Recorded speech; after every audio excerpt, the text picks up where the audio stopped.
Салам достор, бүгүн мен сиздерге баарыбыз сүйүп жеген чакчакты кандай кылып жасаганымды сиздерге көргөзүп берейин.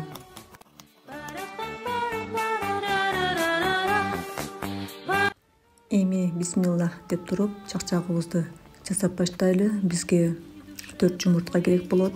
Жумуртканы чагып, жакшылап чайып алабыз. Үстүнө 1 кашык разрыхлитель кошобуз. Жакшылап аралаштыргандан кийин үстүнө унду кошуп, камырды жууруп алдым. Ах, где найти кого-то? Могу весь мир я пойти, чтобы найти кого-то, чтобы найти кого. Жуурулган камырларды 5 мүнөткө эс алдырып алдым.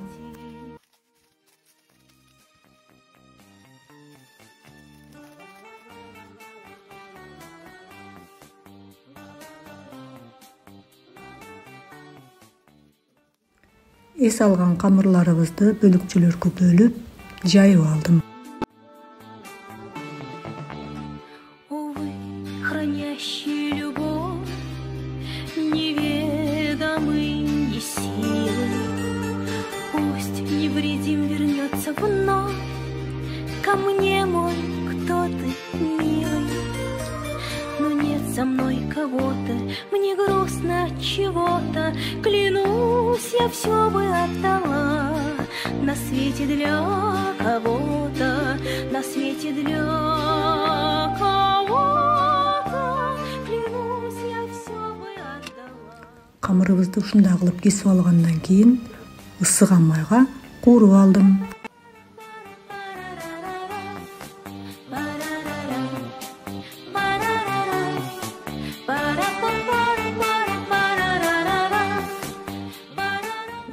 Сиропту даярдайм.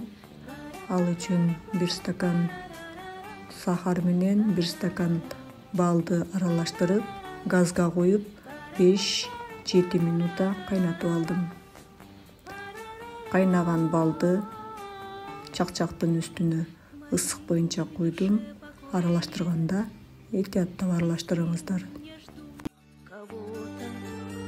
Весна, встречаю я рассвет. И все. Кааласаңыздар мейизди кошсоңуздар болот, жаңактын маңызын кошсоңуздар болот. Мындан даамы эч өзгөрбөйт. Кайра жакшы, сонун даам берип турат.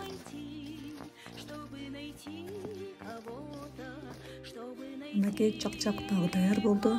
Сиздер дагы каалаган формада жасап алсаңыздар болот.